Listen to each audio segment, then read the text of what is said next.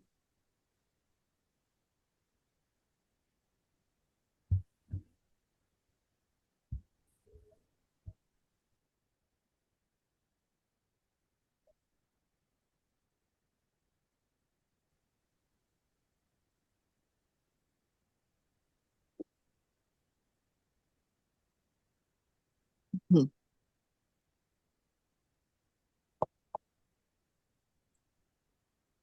Can somebody private chat him, please?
All right, sorry, but my network seems to be very, very, very, very bad. So I've switched to another network. And so let me go back and then.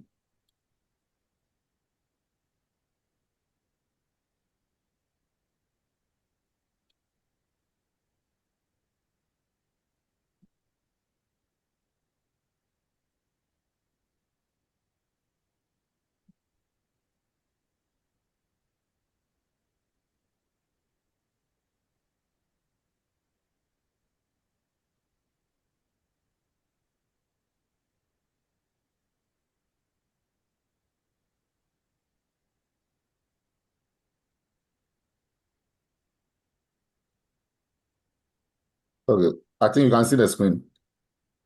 Is the screen visible? Yes, sir. Yes, Okay, sir. so let's continue. Let's continue.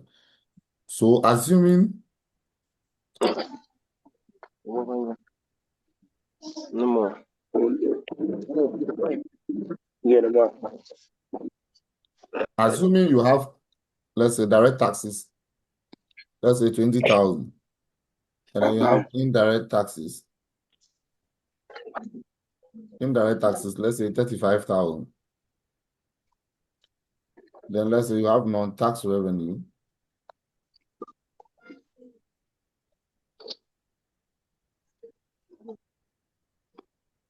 Then you have grants. Let's say 15,000. This will give you total revenue of what? What will be the total revenue? Please sum it for me. 120,000. 120,000. When we say common size, this is what we call the common size.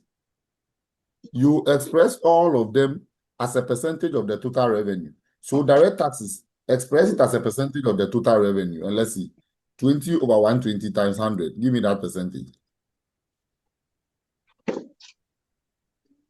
Please do that for us. 20 over 120 times 100. 24%. What? 24? Yes. No, I think it's 16.6. 16.7. Express these items as a percentage. My people. 16.67. 16.7. 6 million. Yeah. 70. What about indirect taxes? Indirect taxes.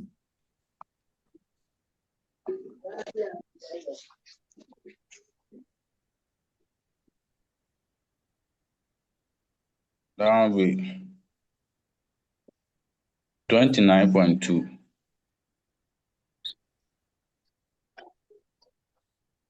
What about non-tax already?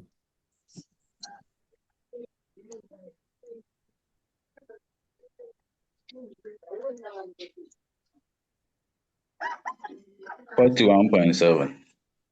21.7. 41. 41.7. Mm-hmm. What about grants? 12.5. What? 12.5. 0.5.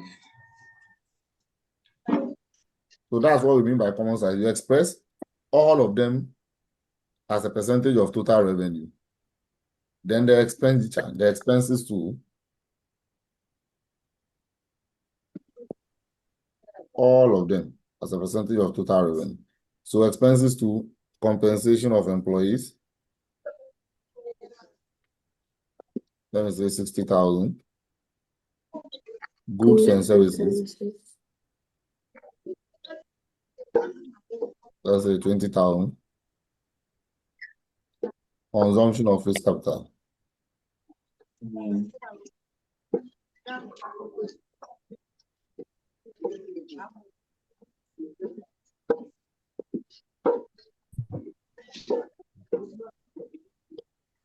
Yes.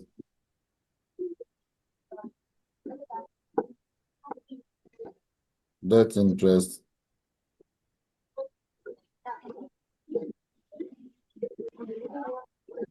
Let's assume there is no subsidy, so that we have grants.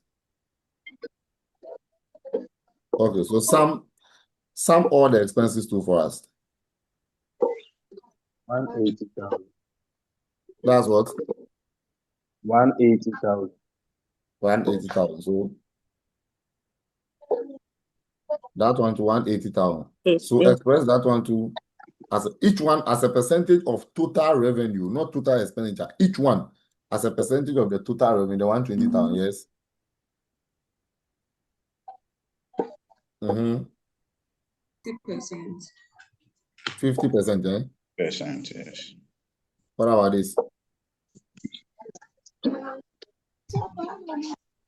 16.7, eh? Yes. 16.7. 45 to 29.2.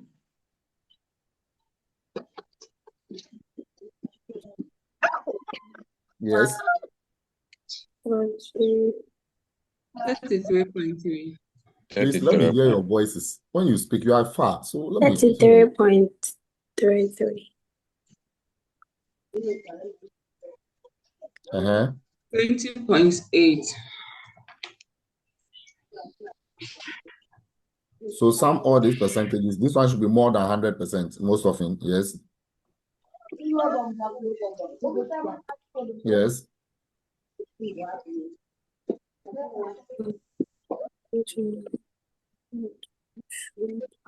It will be 150. 150. 150. 150%. Okay. So this is the common size. This is what you do. You express all the items in the statement of profit or loss as what? A percentage of total revenue. Are you getting it? Yes. Now, when you are explaining, you should look at the fact that Sir. Yes. So I was looking at I thought we would have also expressed this one as a percentage of 100. So, but then I got confused because now we have here 150. Is that you thought we also express what? No, we had a revenue as a percentage of 100. No. The revenue, the reason why the total percentage was 100 is that you are expressing it as a percentage of total revenue itself. Are you getting it? Okay. But here you are also expressing the expenses as a percentage of total revenue. Do you get the point? Okay. So sir, that's why we had it more than 100, right? Exactly.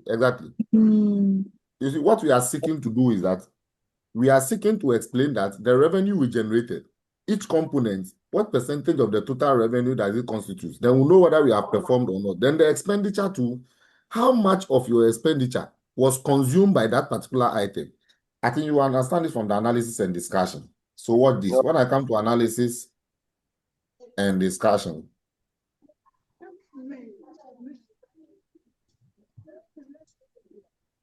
you see, if you look at the revenue side, the key facts you are going to talk here, you don't waste time over there. Common sense is very, very simple.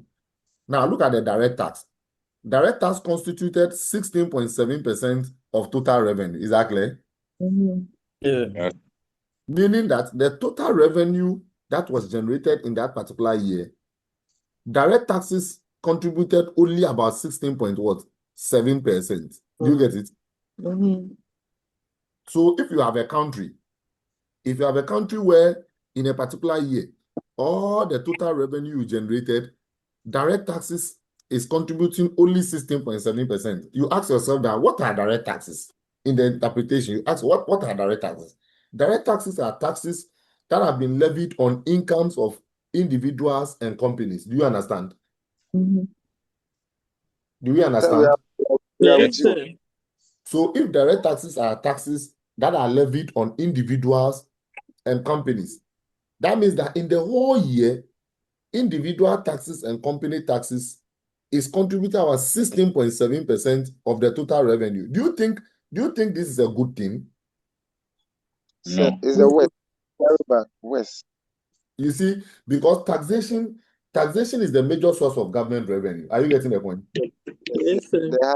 In a country like Ghana, since independence, taxation is the major source of government revenue. Therefore, if your major source of government revenue now is contributing only just about some 45%, because indirect taxes is also contributing only 29.2. In fact, when we add these two alone, revenue from taxes is giving you what?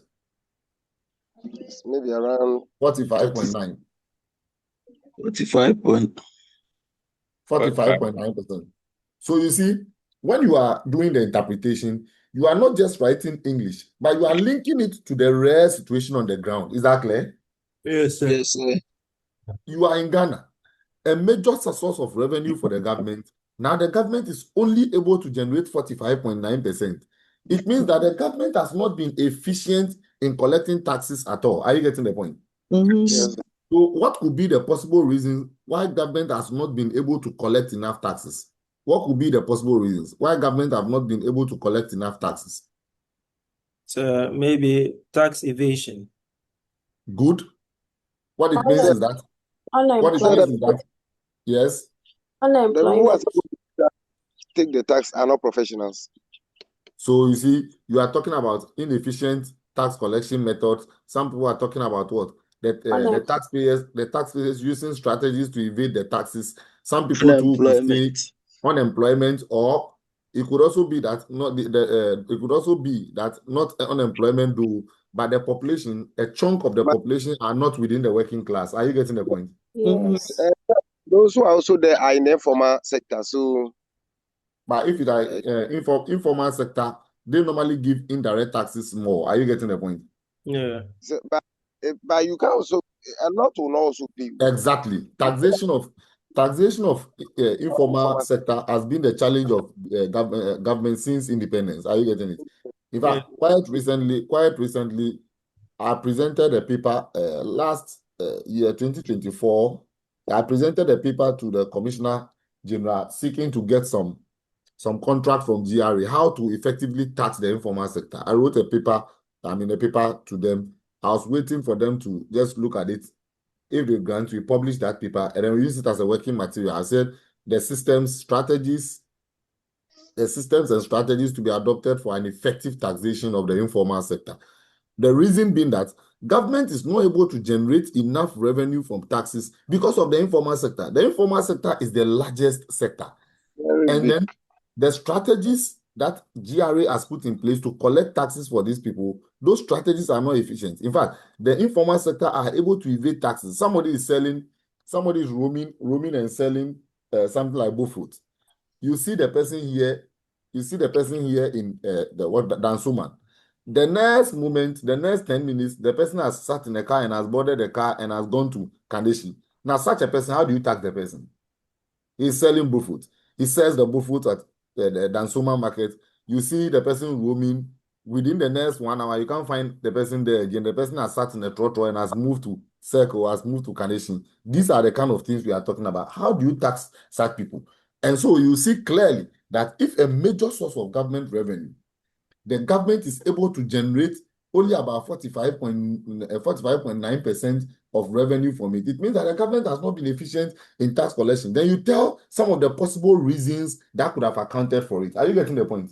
Yes, sir. Yes. Good. Then you come to non-tax revenue. Look at non-tax revenue. It has rather contributed to the highest of total revenue, 41.7%. Now, non-tax revenue are revenue from other sources which doesn't relate to what tax, and they are not grants too. For example, oil revenue. Are you getting the point? Yes, sir. Oil revenue. Rent taxes. Yes, oil revenue and then the rent taxes and the rest. So if government is generating 41.7% from that, is it a good thing? Is it a good thing for the government? It's very poor. It's very Please, yes. Analysis and discussion of financial statement, you must get involved. You must tell what your mind is. If you are wrong, Yes, you are bro. correct. It's a good thing. So you see the confusion. Some say it's a good thing. Yes, let's hear the voices of as many people. Is it a good thing or bad thing? Sir, are we not talking about the indirect taxes? No, we are talking about non-tax revenue. Okay. If non-taxes we're able to get 41, it's not bad, because non-tax is more of, we don't actually, our hope is not there so much to get so much money. Our hope is in direct and indirect taxes. Okay, that's where somebody should also share his view. Yes, another view. I think non-tax revenue should be contributing more, because this is our natural resources. I mean, it includes gold, big materials. I mean, so we should be getting more revenue from it. So maybe we underperformed. Now what? A country like Ghana, where we don't have almost of the things, human resources, we are not bringing them. Other resources that we use to generate we use to harvest our own good, and other people have managed it and will get a percentage. And you are thinking of getting so much from rather than you own taxes that you are supposed to pay, and use. And we all know that taxes must bring us the highest revenue. Excellent. So, in fact, excellent. Excellent. This is the point. Hello, my people. Yeah. Hello, let me hear your voices. Hello. Yes, we are here. Hi, sir, we are around. You see, this is the reason why I decided to teach you the discussion before we solve the questions. In fact, let me be sincere with you. The topic I teach best is public sector. People don't know this because myself, maybe you may not know me. Yes, I'm a politician too. I do politics. And so because I do politics and then I understand the accounting too very well, public sector accounting is a topic that I'm able to teach very, very, very well. But I don't like teaching it. I don't like teaching it. I like teaching the FR, the management accounting, the FM, the principle of taxation, the corporate reporting, the advanced taxation. The reason being that students do not want to learn the analysis. They don't want to get involved in the analysis and understand them.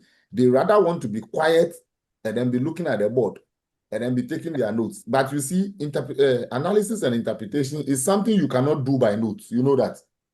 Yes. It is something you cannot do by writing notes. This is something that should be practical. You should get involved and understand the real issues. So where you have that system of learning, where you will be quiet, you won't talk, just for the lecturer to be pouring out his heart, the problem you face is that when you go to the exam, so you may be able to calculate the common sizes, all right. You may be able to calculate the percentages, but to interpret them will be very difficult for you because you are not going to meet the same situation where non-tax revenue has been more than direct taxes and the rest. Are you getting the point? Yes, Prof. So that is why you need to get involved in the discussion and understand it very well and know that, okay, so this is the real reason behind it. So that when you meet the question and then the question is not looking like this, maybe non-tax revenue is rather small, you'll be able to answer it. The ideal thing, anytime you are interpreting, you look at what is the ideal situation. The ideal situation is that government revenue, the major one should come from what? Taxes. Are you getting the point? Yes, sir. You have created employment for people. And so the people are supposed to pay taxes. Even if it is not company work you have created for them. Now, the indirect taxes, the VAT, communication service tax, and the indirectly to it is job you have created for them. Are you getting it? If government do not create a system for you where people can, if government don't create a system where you can buy a phone credit and call your friend or communicate with your friend in another country or whatever, do you think there will be the need for communication service tax? No. It is the government who have created that system. They have allowed network operators to influx the country so that you will get access to, have internet services, make calls to, friends and loved ones, and then all that, and generate taxes in the form of communication service tax. So this non-tax revenue and then the rest, whether it is direct taxes or indirect taxes, it is the government that have created a platform for you to be able to generate that revenue. And so it is also fair that you pay something back to the government as well, taxes. Are you getting the point? Yes, sir. So taxes must be our main source of what? Revenue. Therefore, where you have another source of revenue, non-tax revenue, which is rather becoming more than the taxes, yes, I'm not saying it is a bad thing though, but it is a red flag. It gives a signal. The signal we are giving here is that revenue from other sources are amounting more than that of what? Taxes. Meanwhile, those sources are not sources that you can rely on forever. Are you getting the point? For example, natural resources. You know, natural resources, we have renewable and non-renewable, right? Yeah. We have renewable and non-renewable.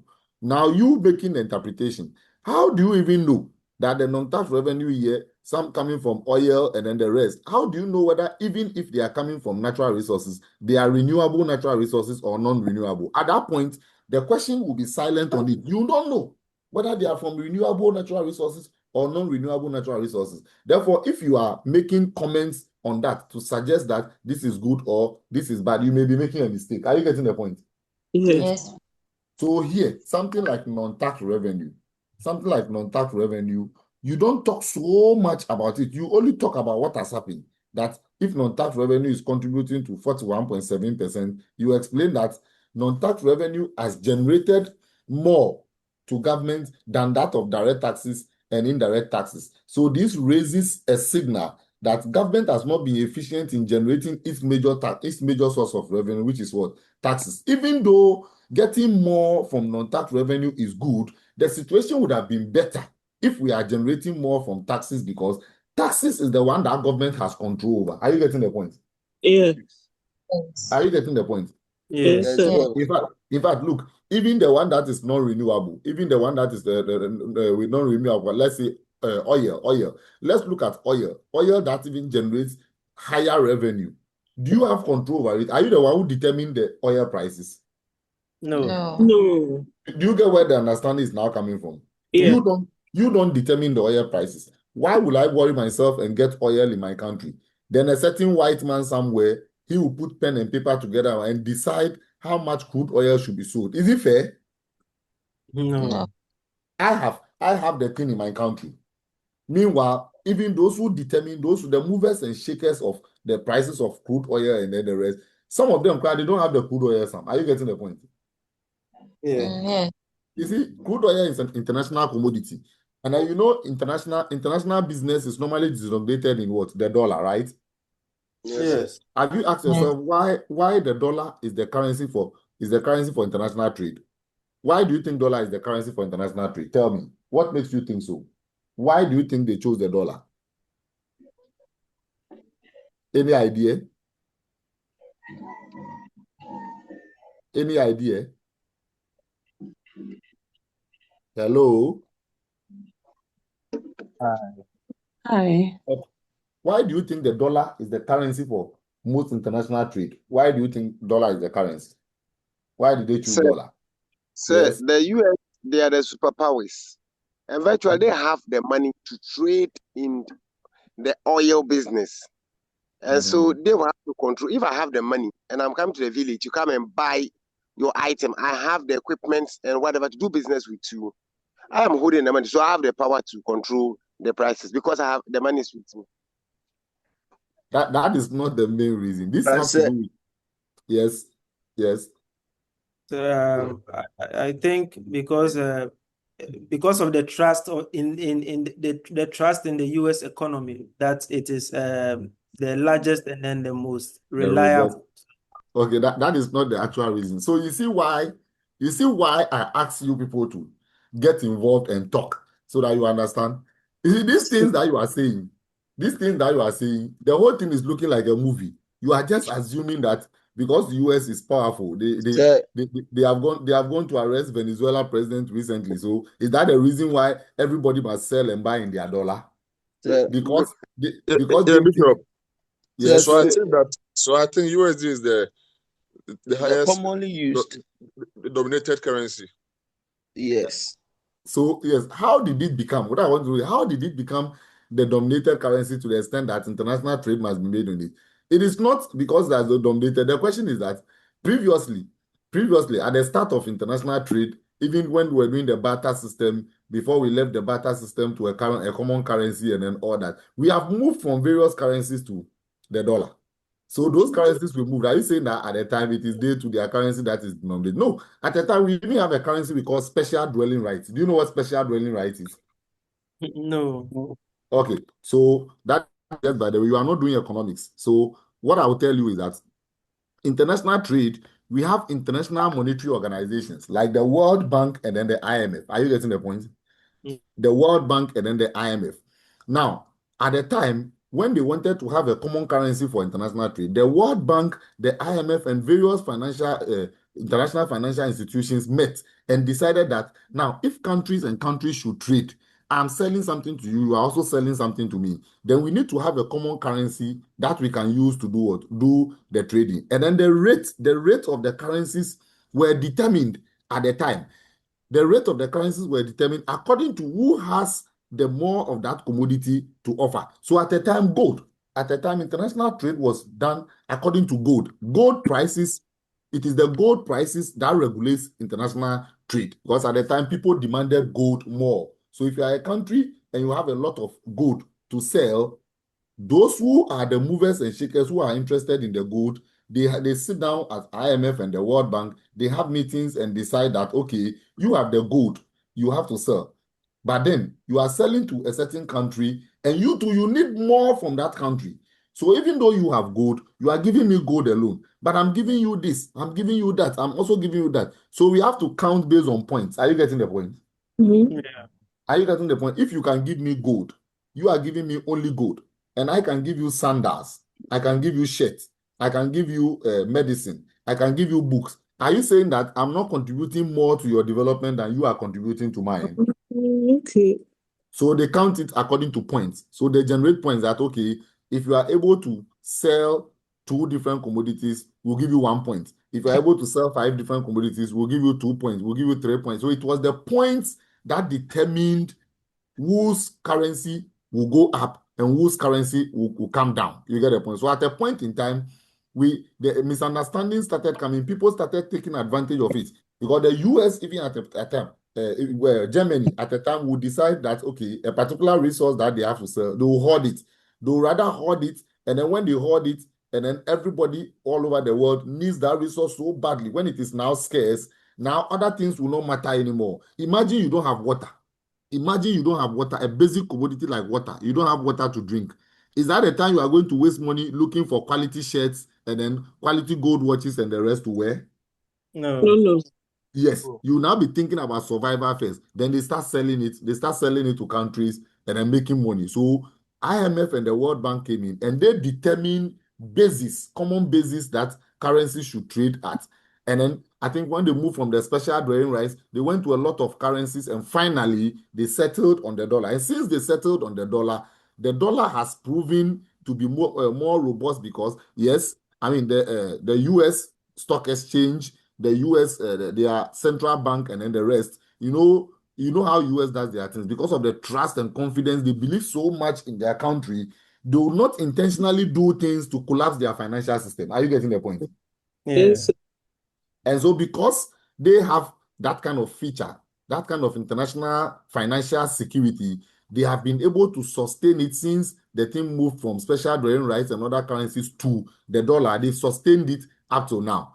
So if what it means is that going forward in future, if the US also start corrupt practices, they start doing corrupt international business and all that, and you realize that no, there is a possibility that US can all, for example, currently that they are engaged in so many wars and the rest, and it becomes so obvious that in no time US will not, they will even be wiped off the face of the map. Then various international monetary organizations like IMF and the World Bank, the African Development Bank and the rest will go and meet and decide again that yes, let us find another currency on the basis upon which we can trade, because it is very likely US will go out of the system very soon. Do you get the point?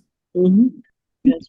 So you remember, all what he's doing, he's also careful with his financial muscles. Exactly. So you remember at the time, Africa. It's not valuable. You remember at the time, Africa also wanted to bring the ECO, the ECO, and that's why they established the ECO Bank and the rest. But you see, all attempts to bring the ECO has failed, because even we ourselves as Africans, we do not understand why somebody should be giving more points than somebody. You see the problem of blacks? You see the whites were able to understand that, okay, let us give more points to UK. Let us give more points to Germany because they give us this, because they give us this. But as blacks as we are, we have not been able to agree that, okay, since Ghana gives us cocoa, Ghana gives us bauxite, Ghana gives us diamond, Ghana gives us oil, the same Ghana gives us gold, let us give more points to Ghana so that the cedi can weigh more when it comes to the ECO. Are you getting the point? Then we can have a common basis to trade. We've still not been able to come to that agreement, and so the ECO has not seen the light of the day since the establishment of even the ECOBAC. So these are economic issues. That is not why we are here. But then get to understand that oil revenue and then other non-tax revenues, most of them come from commodities that we sell internationally. And then that the prices are not even determined by government. So government do not have control over them. Therefore, something that you have control over, your taxes, and the one that you don't have control over, which one should you focus more on as a human being? The one you have control over. You definitely focus on the one you have control over. So even though non-tax revenue contributing more may be a good sign, it may not be ideal, because ideally, government must put in strategies to increase tax revenue. So this shows the performance that government has not performed in generating tax, its major source of revenue, taxes within the year. Are you getting the point? Yes. Yes. Then donations and grants contributing 12.5%. Yes, of course. Donations and grants ideally should be lower. Why should it be lower? Why should it be lower ideally? Why should it contribute lower to total revenue ideally?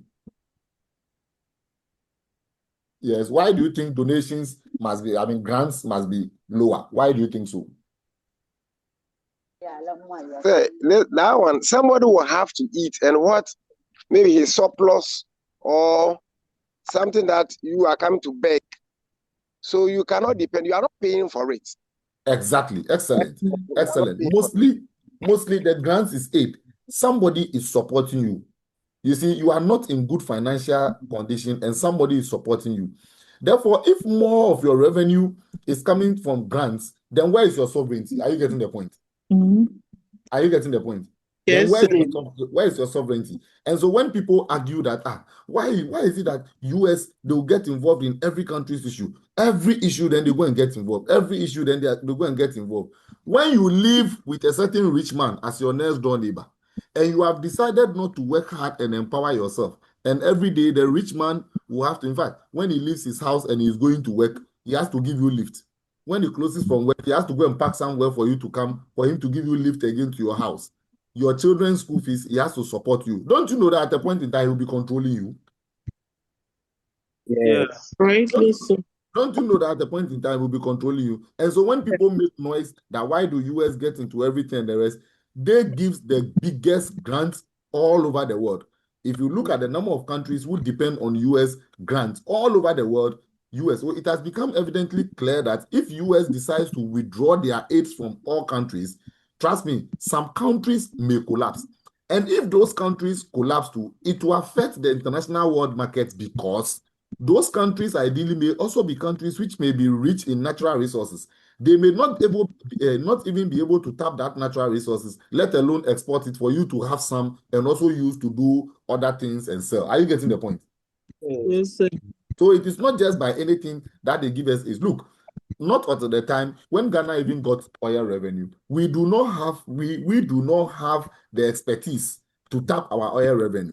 In fact, the companies that are operating on the in the upstream petroleum sector, talking about countries like Tullow Oil and then the rest, are they even Ghanaian companies? Are they Ghanaian companies? Hello? No. Even a normal company we find in Accra, majority are not Ghanaian companies. We are talking about the top ones. You see, oil companies and the rest, these are not Ghanaian companies. Therefore, when you don't give such a country aids, and then the country is on the verge of economic recession, and then they are struggling, would they even have time to think of extracting their oil when people are not going to school? They are not able to educate their citizens. They don't have knowledge about exploiting oil revenue. It will be there. And so what will happen is that the oil will be there. They will not extract it. Who is Ewonam? Ewonam, why are you interfering on our screen? Ewonam, who is doing that?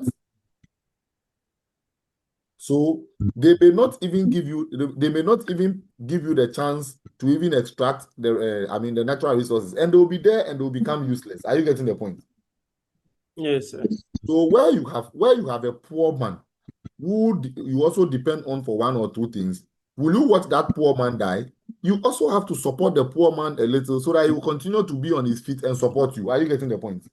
Yes, please. Yes. That is the system we are talking about. So grants ideally should be low. So in the analysis, all you are doing is that you are explaining how much each revenue item has contributed to total revenue. Then you give an indication whether it indicates good performance or not, and the possible reasons why that could have happened. Are you getting the point? Yes. Sir. So in this case, if I'm analyzing, I can come and say that yes, direct taxes contributed to about, what was the percentage of direct taxes? 16.7. To about 15.7% of what? Total revenue. You get a point? Yeah. And indirect taxes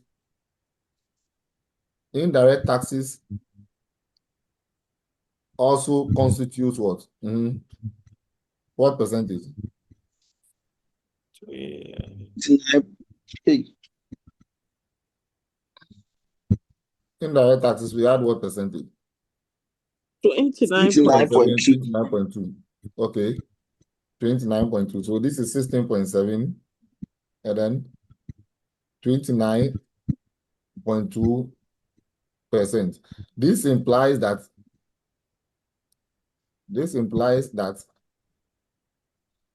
tax revenue accounts for 55. a total of what? 40 what? 45. 45.9% of total revenue. So you see, the major source of revenue is more or less than half of the total revenue. Then you explain that government has not been efficient. Government has not been efficient in managing tax revenue or in generating tax revenue. Has not been efficient in generating tax revenue. This is contrary to best practice. This is contrary to best practice since taxation is the major source of government revenue. Is the major source of government revenue, since taxation is a major source of government revenue since independence. Since independence. Then you continue. Non-tax revenue. Non-tax revenue. Non-tax revenue accounted for 41.8% of total revenue, implying that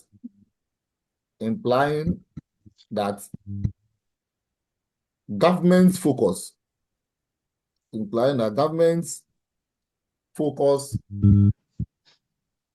had been on other sources, other non-tax sources, such as what? Give me some of the non-tax revenues. Yes, that's what we call it, analysis and discussion. Oil revenue. Such as what? Oil revenue. And taxes. Income from Rent. Rent of public property. And then what? Etc. You get it? Material. Okay. You get it? So he said that while the higher tax revenue,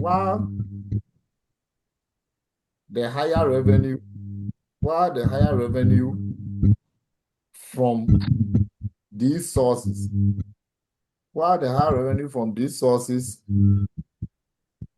could support government expenditure,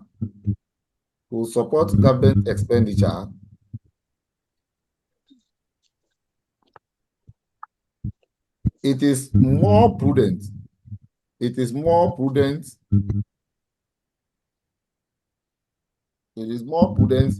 Yes,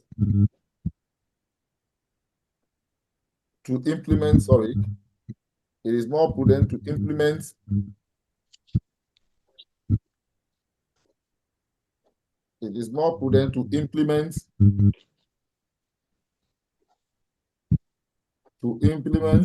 strategies. It is more prudent to implement strategies to improve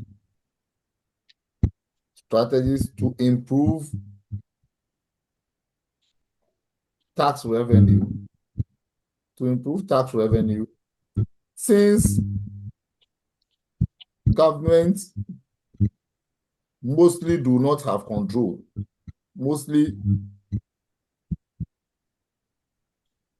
Since government mostly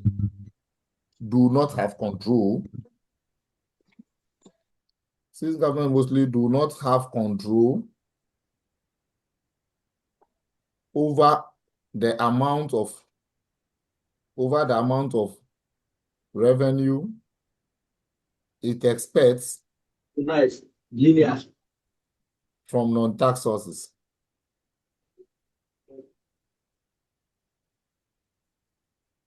Are you getting the point? Yes, sir. Sir, we are with you. Hello? Hi. Now, here in exams, you don't talk so much. Look, let me be sincere with you.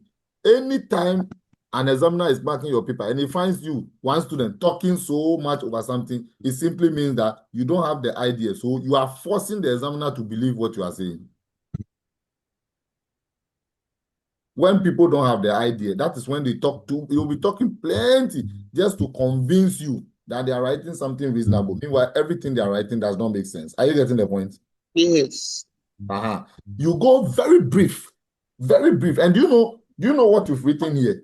If you are writing it, it's almost about half a page. Are you aware? Yeah. Yes. Are you aware what we've written here? Assuming you are in the exam hall and you are explaining this, it's almost about half a page. Are you aware?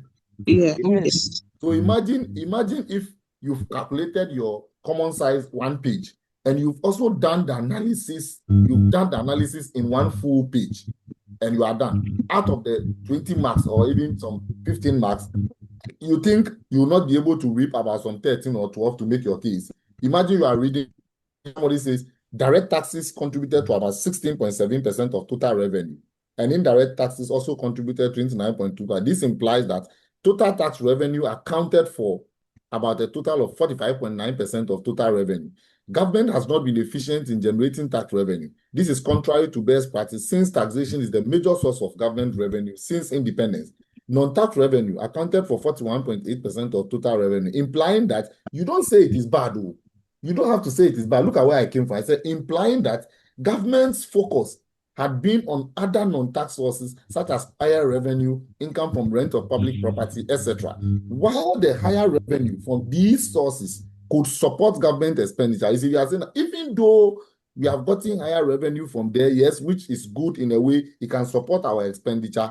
It will be more prudent to rather implement strategies to improve tax revenue since government mostly do not have control over the non-tax sources. Are you getting the point? Yes, sir. I'm saying that the non-tax one that has come, yes, even though it is good for me, Yes. my focus should not be on that. I must rather channel more effort into improving the tax revenue, which means that I'm becoming a greedy person. I like the non-tax, all right. I pray that God should let it be there. But I'll put in effort also in improving the tax revenue, which I have control over. Are you getting the point? Are you getting the point? Yes, sir. Yes. Yes, so this is the game. So when you explain that of the revenue, you explain all that of the revenue bulk, then you now also come to the expenses. So let's also go and look at the expenditure. Let's look at the expenditure. Now, compensation of employees. Compensation of employees. That one alone took about 50% of total revenue. Goods and services, 16.7%. Consumption of fixed capital, 29.2%. Now, consumption of fixed capital, normally we don't talk about it because that one, it's not fiscal. Getting the point. Are you getting the point? Yes, sir. Consumption of this is when you are analyzing performance, you don't talk about it. Asset, once you are using them, it's not physical cash. So normally when you are analyzing, forget about that. Public debt interest, 33.3%. Now, what your key focus should be on is this. It should be on compensation. It should be on goods and services. It should be on what? Public debt interest. That's where your focus should be. Now, let's look at this situation. 50% of total revenue is used to pay salaries of workers and then the rest. Meanwhile, goods and services, the government machinery, that must work. I mean, the printing and postages we do in our offices, the expenses that we use to run the ministries, departments, and agencies to make government, stand on its feet, is about 16.7%. And then public debt interest, you are using more of the money to pay what? Debt interest.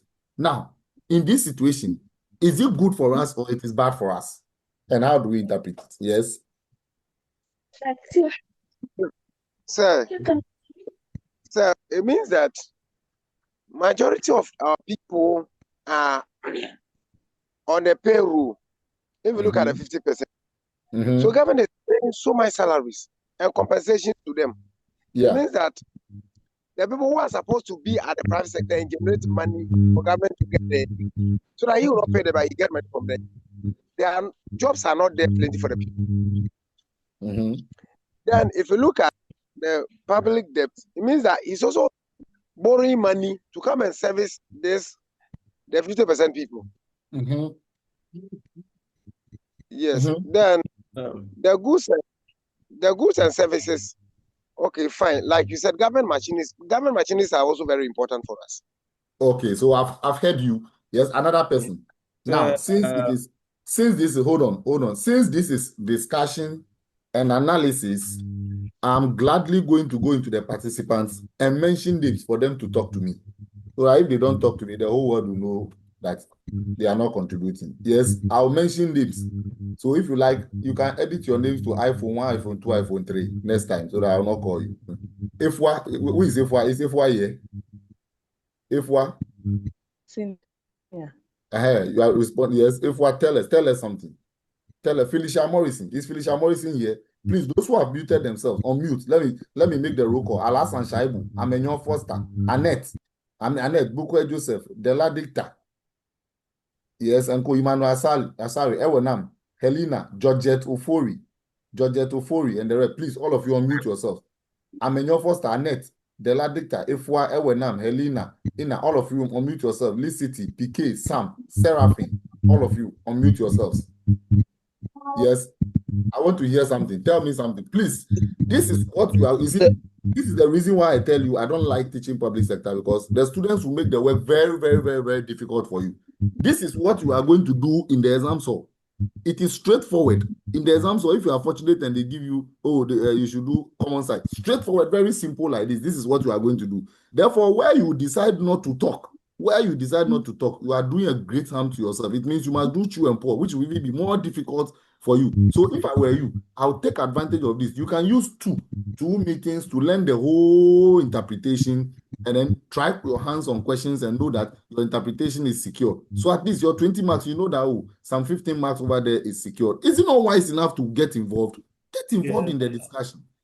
Yes, the one who is talking, I'm listening to you. So I think the government compensations is too much. Maybe it's as a result of we having ghost names or government just paying people who does not exist, like the NSS case. Excellent. In fact, this is the reason why I asked you to contribute to the discussion. Now look at this. In this situation, the total revenue we are generating, about half of the total revenue is going into payment of salaries and personal emoluments to workers, government workers. Only 16.7% contributes to what? The government administrative machinery. And then 33.3% is used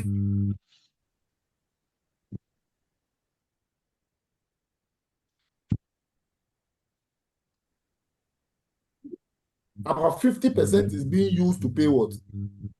Salary. It means that a lot of people have found their way onto government payroll. Yes, it could be that a lot of people finding their way onto government payroll means that a lot of people might have been employed. Therefore, if a lot of people might have been employed, why haven't they contributed more to tax revenue? Are you getting the point? Yes. So you look at it in relation to the tax revenue compensation. You look at it in relation to the tax revenue. Revenue has come down, meaning that we are paying a lot of workers, but whilst we are paying a lot of workers, they are not. It's not corresponding to tax revenue we are generating from them. What it means is that probably some people have found their way onto the payroll, which are not supposed to be there. The payroll may have been flagged as a result of ghost names and the rest. Are you getting the point? Yes, sir. Are you getting the point? Yes, sir. Good.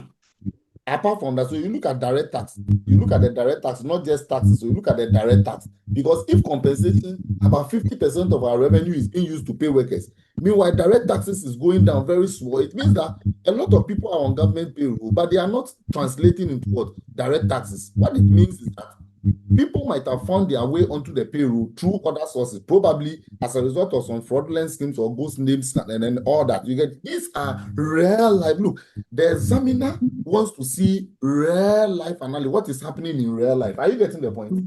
Yes, sir. Now, look at this thing, goods and services. Look at goods and services, 16.7%. Now, indeed, if compensation is 50%, meaning that a lot of people are working, then they must incur more postages and printing and insurance and the rest. So why is goods and services 16.7%? Are you getting what I'm trying to say? Yes, sir. Because if a lot of people are working and so we are paying large compensation, it means that when you go to the offices, we have a lot of people, the offices are crowded, and so people are demanding a lot of government services. If a lot of government services is being demanded, then the money we spend on goods and services should have gone up a bit. But here is the case, it has become the lowest, 16.7%. It doesn't correspond. Can't you see it doesn't correspond? Yeah. You get the point? Yeah. So further investigation must be done about the compensation and that. So you explain this in real life. Now, public debt interest. We are spending more of our revenue to service debt interest. What do you think might have happened there? If we are using more revenue to service debt interest, what do you think might have happened? It means that the government might have contracted what? Loans. Government has a lot of loans, which is generating more interest to do what? To pay. Are you getting the point? Yes, now, sir. when you are taking more loans, is it a good thing or is it a bad thing? It's a bad thing. You have to just... Okay, somebody says it's a bad thing. Yes, somebody is calling. Who is calling? So Bishop, so because the government has not been able to generate more revenue, then he's incurring more compensation. Probably the debt is also used to service some of the salaries, like that is the compensation. So you see a very intelligent point. You see, this is what he's saying, that since we are not generating enough in terms of revenue, but then we are paying workers more, what it could also mean, and then public debt interest has gone up. It means that probably we would have taken a lot of loans and channeling those loans into payments of, employee salaries and all that. Are you getting the point? Yes. So the loans itself, the collection of loans itself is not what is bad or is good, but it is the use to which the loans are put that is what is of a concern. Are you getting the point? Yes, sir. Yes. Please listen to me. In the exam, so you don't go and do chop bar analysis. In fact, if I'm the one marking your paper and you just come and explain anything at all, I'll punish you. I'll punish you. I'll punish you in the sense that you cannot be a professional and claim. And so look, I tell students that you cannot be a professional and claim not to lie. Nobody is saying go and do partisan politics, like go and stand on platform and be shouting and making enemies for yourself. Nobody is saying that. But at least as a citizen and a professional, you must be interested in government business. Are you getting the point? Yes, sir. Yes. You must be interested in what the government is doing and how what the government is doing affects the life of the people, whether it is good compared to best international practice or not. You get the point? So collecting loans itself is not what is good or what is bad, but the use to which the loans are put. Therefore, if you see that public debt interest has increased, indicating that probably government might have been paying more interest as a result of contracting more loans. Then you explain, however, the use to which the loans have been put is what is of concern. So you go and spy the non-current assets. You go and look at the non-current assets. If the loan has been channeled into infrastructure and the rest, is it a good thing or a bad thing? A good thing. It's a good thing. It's a good thing because future economic benefit will be generated from those infrastructure. Are you getting the point? Yes, sir. So you realize that when you take somebody like His Excellency the former Vice President Alhaji Mahmood Bawumia, and then you also take somebody like Adongo of the NDC and the current Minister of Finance Ato Forson, you will see that anytime they are arguing, even on the floor of Parliament, or maybe a media house is interviewing them and they are talking, they always talk about loans. That look, the government loans of public debt is increasing. When we were leaving office, the debt was around so and so. But when you took over, the debt are ballooned to this. You realize that during His Excellency President Akufo-Addo's regime, most of the criticism people were leveling is that Akufo-Addo is collecting so much loans. It is not the collection of loans that is questionable or not questionable, but what the loans are being put to use. The use to which they are being put is what is of much concern. And so you realize that anytime the former vice president is arguing or the minister of finance is arguing, it tells us that, look, Ken Ofori-Atta, those times, he will say that, look, yes, even though we have increased the debt stock, but then if you look at what the debt have been used to, you tell like, but debt to GDP has fallen. So that is good for us. Or this, what he's trying to say is that if we have collected more debt, but the debt has been channeled to places like infrastructure and then the rest from which we are generating economic benefit from, is it not a good thing? Yeah, it's a good thing. Good. That is what they are actually trying to examine. So if you want to analyze and see whether the government is doing well, you look at it that, okay, since this government came, they've collected a lot of loans. But are they building hospitals? Are they building roads? Are they building schools? If they are collecting loans and they are building hospitals, they are building schools, they are building markets and the rest to show that future economic benefit will be generated from those loans, then it is a good thing. Are you getting the point? Yes, sir. Yes. So you go and look at the statement of financial position to check if how much infrastructure and then the rest has been paid during the year. If a lot of infrastructure has been paid during the year, we have paid for non-current assets, capital expenditure has increased in the year, then we can conclude that, okay, the loans that have been collected, majority of them have been channeled into what? capital expenditure from which future economic benefit to be generated. Therefore, it is a good thing. Are you getting the point? Yes, sir. Please, do we understand? Yes, sir. It's very Good. clear. Good. Bishop. Yes. So secondly, I could see that there's indication of high, how do you call it, unemployment rates, because most people are now dependent on government jobs. Because if like the private companies were doing what they're employing, they are also employing. Yes, we wouldn't have spent more on compensation. You see, yes, that is a valid point, but it will not be good for our discussion. Do you know why? Do you know why? Ideally, it is a good point, but it's a valid point, but it will not be good for our discussion because, in fact, in accordance with best practice, it is government that must be the major employment creator. Are you getting the point? Yes. It is, in fact, government is the one who should be the largest employment creator, more especially in a developing country like Ghana. You get the point. In an advanced country like the US, the UK, and then the rest, individuals can own a lot of businesses and then the rest. Individuals can own a lot of businesses and the rest and then employ, so that government compensation will not go up. But in a developing country like Ghana, in fact, it is the government that should be. Government is the largest employment creator. You get the point? Yeah. You get the point. If you want to look at one company, look at one company like let's say a company like GPHA, Gapua, GPHA. The number of GPHA workers alone, if you go to the market, you know that you can come to one market and all those who are in the market, even GPHA workers are more than them. Are you aware? Are you aware? Hello? Oh, I'm saying that you can go to the market and then maybe the total number of people you see selling the market is about 400 or 500. Do you know that one government company can employ people more than 500? Yeah. Good. So in a developing country like Ghana, government must be the largest employment creator. Therefore, where the government is rather not able to employ, it becomes questionable. So your analysis you made, yes, is good for us. It's good.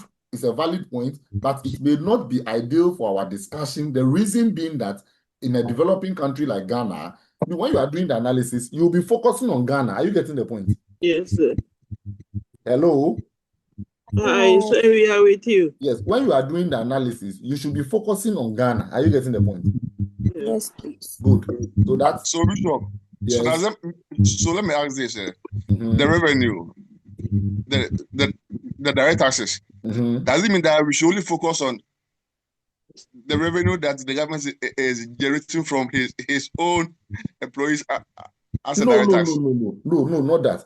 No, not that. We are looking at total revenue from direct taxes. But I'm saying that when it comes to compensation, the compensation you see here is the people that those who are on government payroll, that government is paying them. Are you getting? So they are being employed by government. And I'm saying that you can't question the employment there because ideally government is supposed to employ more of its citizens in a developing country. Are you getting the point? Yeah. Are you getting the point, Mr. Man? Yes. And he has done. Yes, ideally government should employ more of the citizens. So if government has done more, government has employed more of the citizens. But what is making it not an ideal situation? Someone said he has done it. Good. Yeah, he has done it. The compensation, the employment. He has done it. There's 50% employment over here. Shows that government. So that is what when you said earlier, I said yes. Government has employed more, which is a good sign. But then the revenue generated from taxes, not just direct taxes, even indirect taxes, is small, which means that you, the government yourself, your major source of revenue, which is taxes, you have not been able to put in effective strategies to collect taxes, but you are employing more and paying them. So it means that you are using other sources of revenue to pay workers, which is not a good thing. Are you getting the point? Yeah. It is not the employment or the employment which is bad or good. If government is employing more of its workers, is it not a good thing? It is. It is a good thing. But what makes it financially bad is if you are employing, yet you are not able to generate enough tax revenue to pay the people, but you are rather paying the people using other sources. That is what is questionable. My brother, are you getting me? Yes, sir. My brother, are you getting it now? Hello?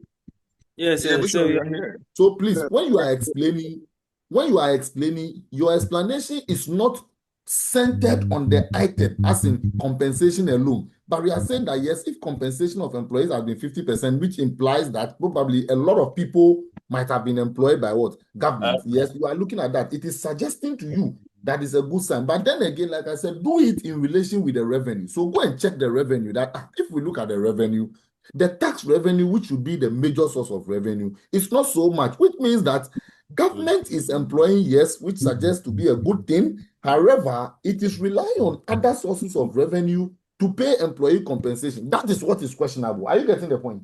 Yes. Are you getting the point, my brother? Yes, sir. Good. So that summarizes it for you. So I think when we come to solving the questions, now when we are explaining the analysis, you understand, right? Yeah. Good. Now let's look at ratio. Yes, now let's look at ratio analysis. Hello. Yes. Sir, please, I want to ask a question. Go ahead. Sir, please, with the compensation of employees, yes, can you in other ways see that now that government is using maybe 50% of its total revenue in paying compensation? Yes. So a sign of government trying to I want to link it to maximizing revenue and minimizing expenditure. So the government is using 50% of its revenue to pay for compensation of employees. It was prudent for government to ensure that maybe those people that he's paying the compensation for are due for the salaries and maybe the personal emoluments they are paying because of the introduction of maybe ghost names and people who are getting on earned salary. So government should put in more prudent efforts to ensure that he's not paying people who are not supposed to be getting salaries. Can you go that way? This is what I spoke about initially, that when you look at the compensation, if you look at how government has generated small revenue from taxes, direct taxes, look at direct taxes, and you realize that the direct taxes is very small. Government has not generated enough direct taxes from employment. However, compensation is large, which means the government is using about 50% of its revenue to pay taxes, to pay employees. What it means is that probably the payroll itself might have been influenced by ghost names and then the rest. Are you getting the point? Yes, sir. So that's why I'm saying that this could be possible reasons. So when you are explaining, you open your net. You don't limit yourself to one side. Are you getting the point? Yeah. My brother, are you getting the point? Hello? Yes, sir. Yes, so sir. you are telling what is happening on the face of the account and what could be the possible reason. So if I get there and I'm explaining compensation, look at what I explained there. If I come to the expenditure and I'm explaining, look at what I'll do. When I get to a place like compensation, if I get to a place like compensation and I say that now compensation of employees contributed to spending about what 50% of total revenue, implying that limited funds are available. So limited funds are available, yes, to propel government machinery.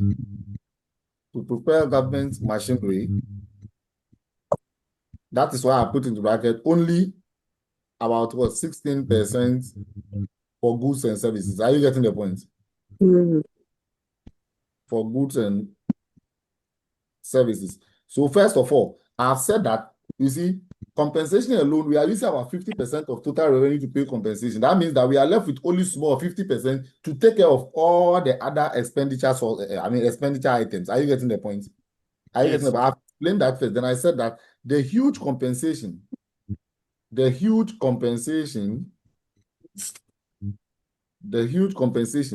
spite of lower tax revenue, lower tax revenue, especially from direct taxes,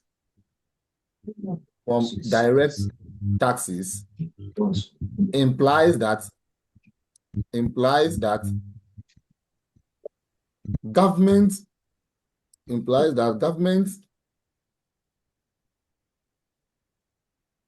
has employed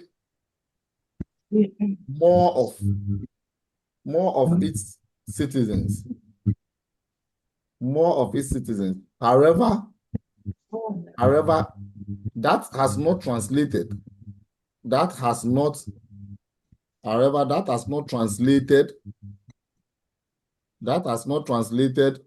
into direct taxes.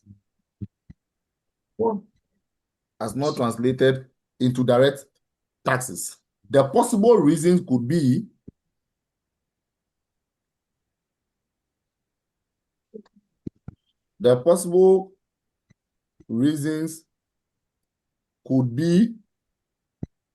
yes, my brother, do you get it now? Yeah. Hello, do you get it now? So you see, I have explained that about 50% of total revenue is used to pay compensation, leaving other expenditure items with just under 50%. For example, only 16% for goods and services. They say the huge compensation, in spite of lower tax revenue from direct taxes especially, implies that government has employed more of its citizens. However, that has not translated into direct taxes. So the possible reasons could be what? Yes, could be what? Ghost names on government payroll. Exorbitant emoluments or allowances. Or the introduction of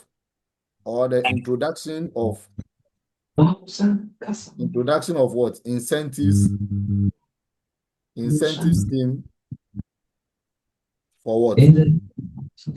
For workers, such as what? Yeah, such as what? Bonuses. Are you getting the point? Yeah. Such as bonuses, etc. Are you getting it? Yes, sir. Good. So what it means is that government might have introduced incentive scheme to increase the compensation cost or possible ghost names on the payroll. Government paying money for no work done. You see, so we are looking at not just the value, but we are comparing it to how much taxes it has generated. Are you getting the point? Yes, sir. Okay, so if you are not able to generate enough direct taxes, but you are paying workers and giving them bonuses and the rest, what it means is that you are paying them from other sources. Are you getting it? Yes, sir. Are you getting the point? So this implies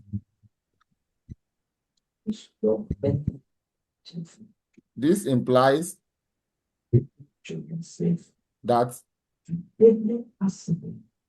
even legitimate employees, this implies that even legitimate employees are being paid from other sources, from other revenue sources than tax revenue, contrary to best practice. You see, you don't normally say it's bad, but you say it is contrary to best practice. Are you getting the point? Yes, sir. Do you understand? Yes, sir.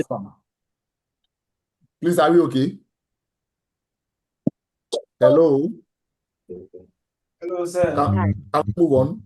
Yes. Then you now talk about the debt. That yes, debt interest consumed about 33.3% of total revenue, implying that government has spent more money on servicing debt interest as a result of what? Collecting more loans. Then we say that now the consistent increase in loans may not be a good practice. However, the use to which the loans have been put is what is of concern. Are you getting the point? Yes, sir. So assuming you are an examiner marking, and you see somebody explaining the expenditure, then the person says that compensation of employees contributed to spending about 50% of total revenue, implying that limited funds are available to propel government machinery. For example, only 16% for goods and services. The huge compensation, in spite of the lower tax revenue, especially from direct taxes, implies that government has employed more of its citizens, however, that have not translated into direct taxes. The possible reasons could also be the existence of ghost names on government payroll or the introduction of incentive schemes for workers such as bonuses, etc. It also implies that even the legitimate employees are being paid from other revenue sources than tax revenue, contrary to best practice. Then he goes further and says that, again, government public debt interest consumes about 33% of total revenue. This implies that government spends more money in servicing its debt as a result of contracting more debt over the period. The accumulation of debt by government may seem not to be a good practice. However, the use to which the debt has been put is what is of concern. Then you go and say that an analysis of capital expenditure for the year implies that the debt was channeled into infrastructure, etc., from which future economic benefit is expected, hence a positive action by government. Are you getting the point? Yes, sir. So if you are marking and somebody is doing this analysis and presenting these facts, who are you to say you won't allow the person to pass? Do we understand? Hello? Yes, please. Hi, sir. All right. So what I'll do is that I'm going to go through the ratios and then we close. Before we meet again to solve two questions on, we'll solve one on common size and another one on ratios before we go to the normal ratios for government business entities. What I'm going to do is that I would select two past questions for you as an assignment on your own. Practice it, do the calculation, and do the analysis and discussion. Let me see what you've written in your analysis and discussion to see if it makes sense before I come and solve them with you. That way, you see, interpretation, normally when you are teaching it, it becomes difficult for the student because they only listen to what you are saying and they don't put it in practice. Are you getting the point? Yes, sir. Some people only calculate the ratios, thinking that once they are able to calculate the ratios, they are okay. The only time they have done interpretation is in the exam. So if you look at the kind of grammar they are writing alone, you will see that these people, they themselves have signed the contract to fail. Sometimes, if you look at the grammar that a student at professional level is writing, you will see that such a student, he has signed a contract that he wants to stay in ICA for 15 years. You cannot be a professional and be writing anyhow. Is that clear? Yeah. Okay. So let's move on to. So now, whilst the statement of profit or loss, you express all as a percentage of total revenue. In the statement of financial position, if they give you statement of financial position, you express them. You express all items as a percentage of what? As a percentage of what? Assets. As a percentage of what? Total assets. Exactly. Assets, yeah. You express all as a percentage of total assets. Now, in the public sector, mostly your analysis and discussion will focus on revenue and expenditure. Is that clear? Yes, Is that clear? Yes, sir. Mostly they will tell you to perform a common size analysis of the revenue and expenditure. Mostly it is from there. But if it is total on all of them to statement of financial position too, we should be able to analyze it. So when we come to solving the questions, you will see them. Is that clear? I'm giving you a fair idea of how it should be done. Are you getting the point? Yes, sir. Good. Now let's go to, we have a little time left. Let's go to the ratios. Let's go to the ratios. Let's go to the ratios and then we call it a day. So let me divide this into two. Now the ratio analysis. Ratio analysis. For the consolidated fund, we have three categories of ratios. Unlike unlike what do you call it, financial reporting, where you have 5 categories of ratios, here you have 3 categories of ratios. 3. You have 3 categories of ratios. 3 categories of ratios. Now, the 3 categories are, we have what we call financial performance ratios. Financial performance ratios. Those that measure financial performance. Then we have what we call financial condition ratios. Then we also have what we call fiscal and cash requirement ratios. Fiscal and cash requirement ratios. You must know them and then what they are. Now, the financial performance ratios,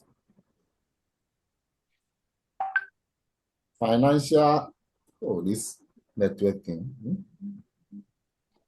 Financial performance ratios. Now, the financial performance ratios, you have what we use that to measure the fiscal achievement of government. When you say fiscal achievement of government, profit or loss. So in there, you will see ratios like this. You will see ratios like total revenue to GDP, revenue to GDP. You will see revenue to GDP. Now, revenue to GDP, the name alone will tell you what should the formula be. Look at the name. What do you think the formula should be? Revenue over GDP. Revenue over GDP. That's total revenue over GDP times 100. That means how much revenue do we generate from our gross domestic product? Are you getting it? Yeah. So if it is higher, then it's the better. Are you getting it? Yes. So the higher, the better. Because we are generating more revenue from what we are producing in a year. That is okay. Then you can also see wage bill. You can see wage bill to tax revenue. So look at this. When I was explaining the common size, you see, I said you shouldn't look at the total revenue, but look at the tax revenue. Do you get it? Wage bill to tax revenue. We are looking at the percentage of total revenue. We are looking at how much percentage of total revenue is used to pay workers. Are you getting it?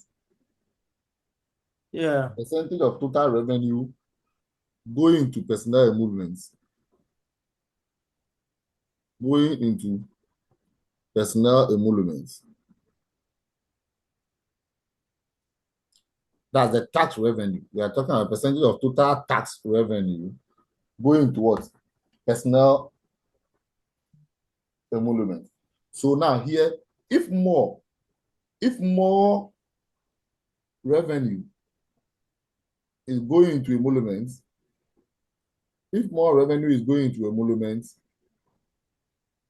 it implies that we have what? Less money for infrastructure. It means less money for infrastructure. It means less money for infrastructure, servicing debt, etc. Less money for infrastructure, servicing debt, then etc. So you see, like what I explained, that compensation alone took 50%. So if compensation alone is our 50% of even our total revenue, then it means that we only have small left for other expenditure items, which is not good. Are you getting the point?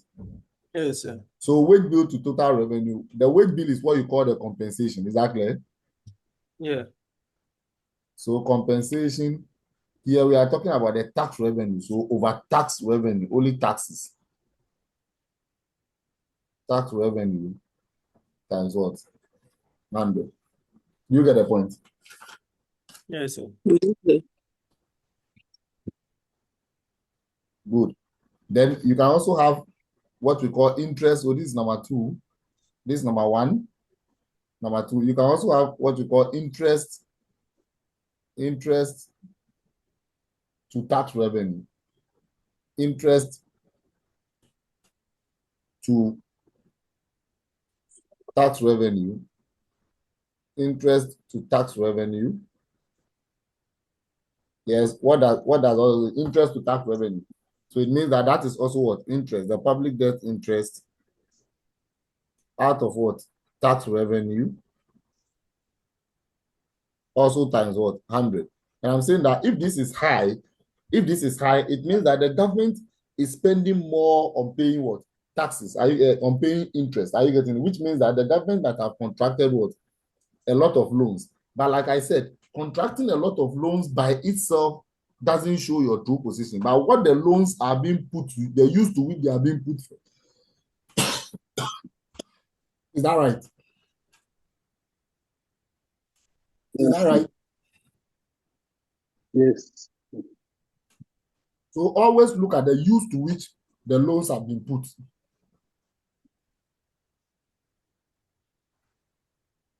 So remember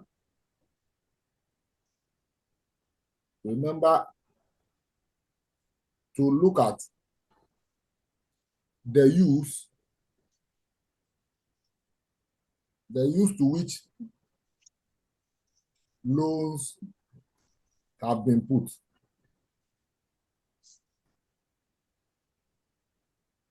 Okay. Then we have something we call return on equity. Return on equity. Return on equity means that how much returns are you making from your equity investment? So returns over equity investments, returns over equity investments times 100. Returns over equity investment times 100. So they will tell you how much returns you are making from equity investments in the trial balance or in the footnotes. So now, if this is higher, then it is good. Are you getting it? Okay. If this is higher, then it is good. Are you getting it?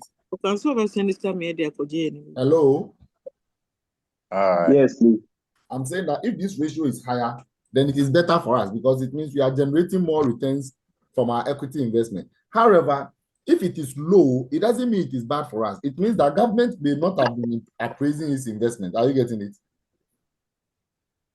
So a lower ratio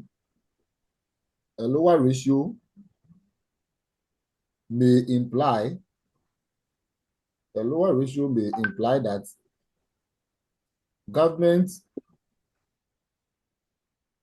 may not have appraised its equity investment. It doesn't mean it's bad. So it means maybe they are not appraising their equity investment.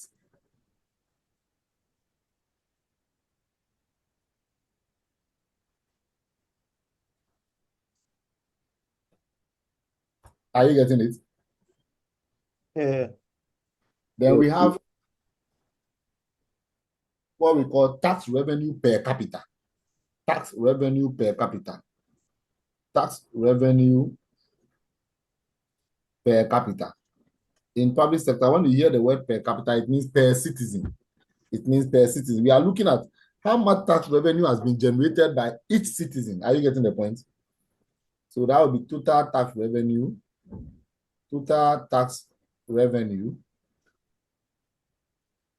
over the population. So they'll tell you the population in the footnote. Total tax revenue over the population. So you can see 200 cedis per citizen. So for example, you can say maybe 200 cedis per citizen. Now, over a period of 2 years, if this ratio is increasing, it means that we are generating more tax revenue per citizen, which may be good for us ideally.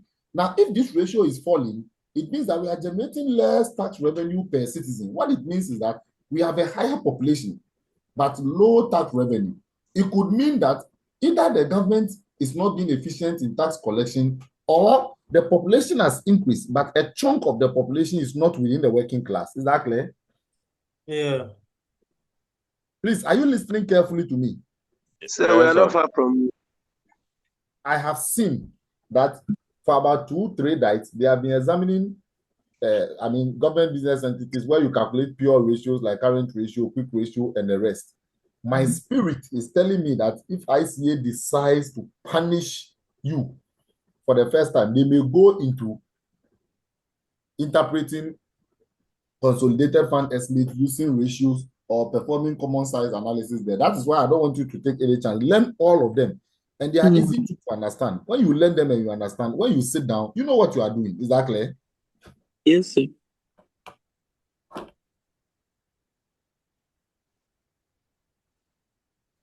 So here we are saying that, yes. Now, a lower ratio, here we are saying that a lower ratio implies that either government strategies for collecting taxes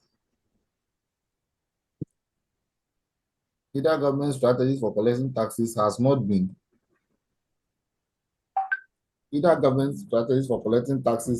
have not been Efficient. effective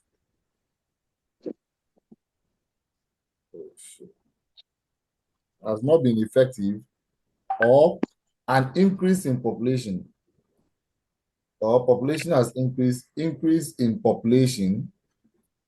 or an increase in population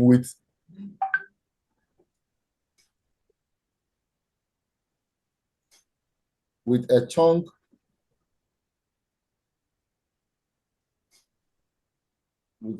of the population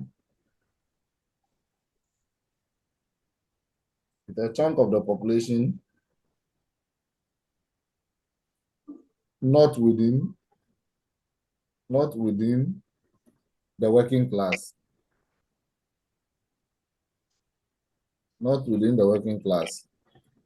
Do you get the point?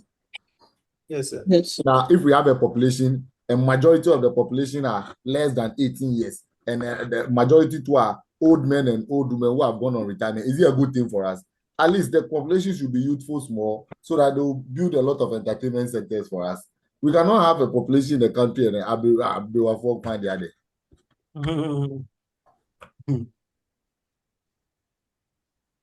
So that is that. Then we have the financial condition ratio. So let me talk about those two of them, and then we call it a day. So imagine if I have not explained these things and then straight away we go into solving questions. Imagine what will happen here today. Danger. So once I've explained this to you, you can even look at the past questions and then try, understanding. They have calculated the ratios already. Try and understand what the figures mean on the statement and see if you are getting the facts. Then it tells you that you are on course. That place, this place here, look, when you are writing exams, these places, don't let it elude you. Well, the theories, they are many, you will forget them. So if you let the calculation elude you, then you are joking. So the financial condition ratios, we are talking about statement of financial position ratios. So there you can have what we call non-oil primary balance. Non-oil primary balance to GDP. Non-oil primary balance to GDP. This one, you take the fiscal balance. The fiscal balance is the deficit or surplus for the year. The fiscal balance. Then you add back interest as if you are not paying interest. We are looking at government's position as if it has not paid interest. You add back interest. Then you take out the oil revenue. Since they say non-oil, you take out oil revenue because we don't have control over it. All this to GDP. Then multiply by 100. We are looking at government's position as if the government has not paid interest and without oil revenue. Then we also have what we call non-oil fiscal balance. We also have what we call non-oil fiscal balance. Non-oil fiscal balance. Fiscal balance to GDP. We also have what we call non-oil fiscal balance to GDP. Non-oil fiscal balance to GDP. So that one too, you take the fiscal balance,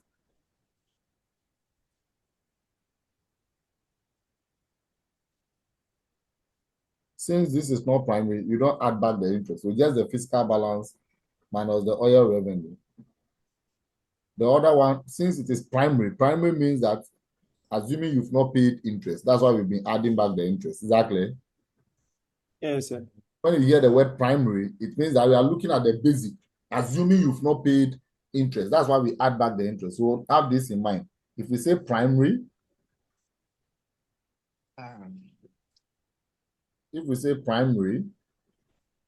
it means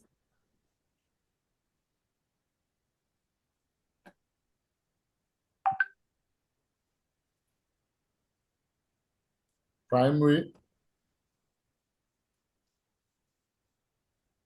simply means that assuming interest is not paid. Primary means assuming interest is not paid. So you add back interest. You add back the interest. That means that we are talking about the fiscal balance as the deficit or surplus without interest. So add back interest. Add back interest. Okay. That's it.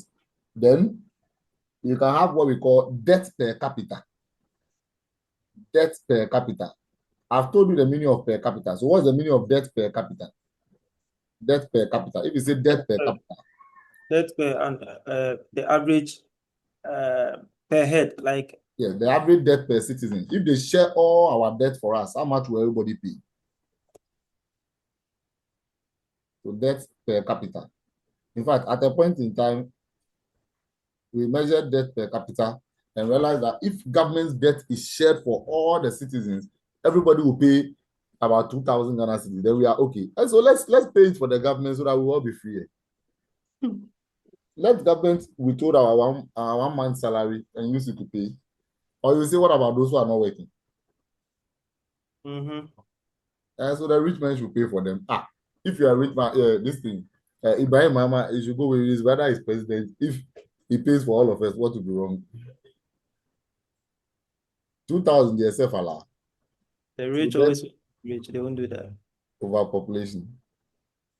So that's the indication. We are saying that if we look at the debt, the total debt of the government, if it is shared for every citizen, what it is. So ideally, this ratio must be falling. Are you getting it? Yes. Ideally, this ratio must fall. If it is high, it's a bad thing. In fact, at the time when I listened to the debt per capita of the government, and I learned that, so every Ghanaian is owing about 2,000. And I said, oh, then the rich men, they should come together and pay for it. Not Ghana won't turn it. Is that not so? They should put all the rich men together. Ibrahim Mama, Asuma Mbanda, put them together and let them pay for us. So that is debt per capita. Then we also have what we call capital spending. Capital spending. Capital spending to total expenditure. So let's do this and then we close. Capital spending to total expenditure. Capital spending to total expenditure. Yeah, they will tell you how much has been spent on capital items. So here we are talking about capital expenditure capital expenditure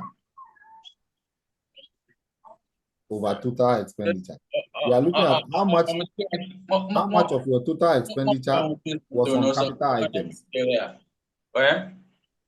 We are looking at how much of your total expenditure is made up of capital items. So ideally, this ratio must also increase. Is that clear? Ideally, this ratio must also increase. It means that if most of our expenditure is on capital items, then we know future economic benefit will flow, right? Right? Yes, sir. Ideally, this ratio should be increasing. Ideally, this ratio should be increasing. Ideally, it should be increasing. If it is falling, it means that it's bad. The capital expense, we are spending more on routine expenses, which is not good.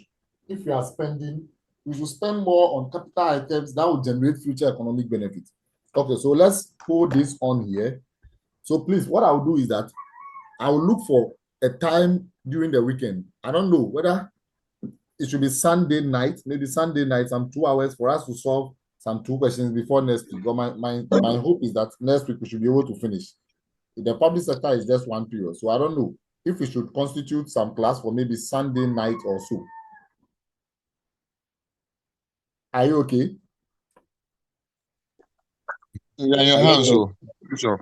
You can discuss it on the page and find a time, maybe Sunday night or some 2 hours for us to solve some 2-3 questions, so that next week Friday we can finish with the interpretation. Then we look at ratios. Is that clear? Yes, sir. So discuss that.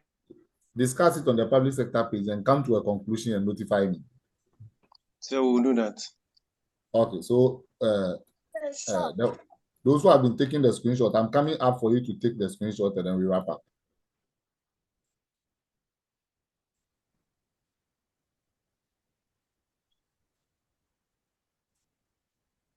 Who is taking the screenshot for us? Who is taking for us? Please, someone should volunteer. It's 6, and then let's go to work. Someone should volunteer. Who is taking it for us? I will. Okay. Other than that, then you must all create a Microsoft account so that I can share the whiteboard. If you create a Microsoft account, I can share the whiteboard. When I share it, the link will come. So if you like, let me copy the link and put it in the page for you. If you have a Microsoft account, you can open it. That one, you'll see the whiteboard real like this. Should I do that for us? Yes, that'll be fine. Okay, so let her take it. Once it's done, I'll share the link.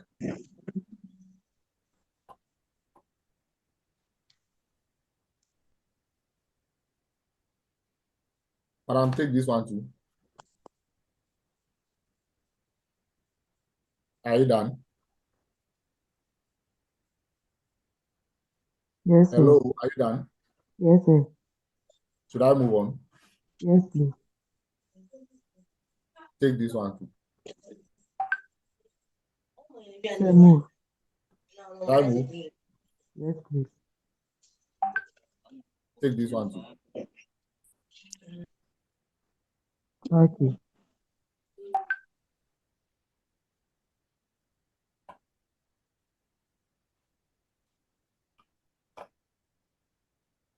I'm coming. Let me position it well. When I tell you, then you take it.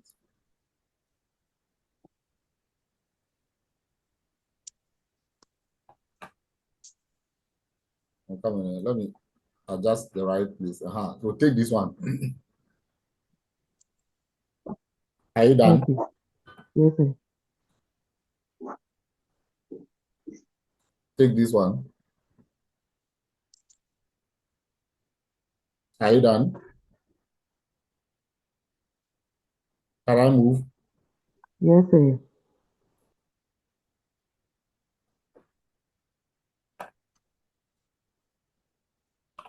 I'm coming. When I position it well, I'll notify you.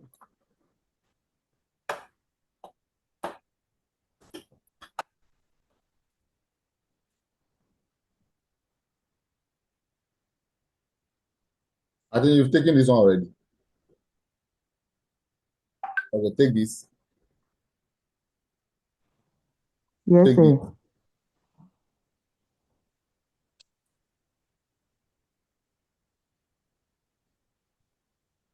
Take this. Okay.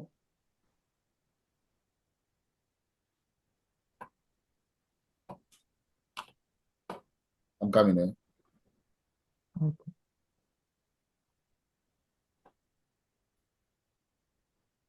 Yes. Take this. Okay. Okay, so that is that. Let me share the link with you, too.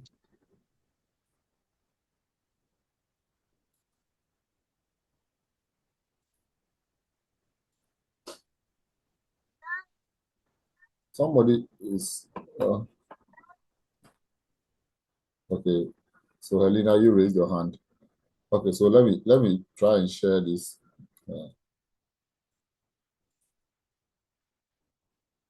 Okay, so let me try and share the whiteboard.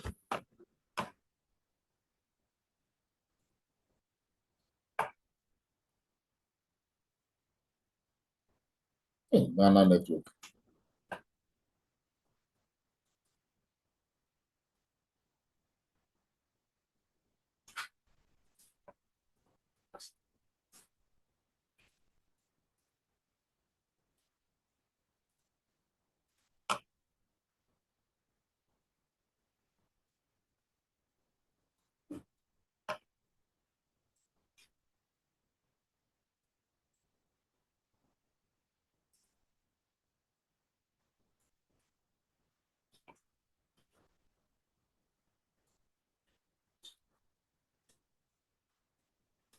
Okay, so please, I've shared the link.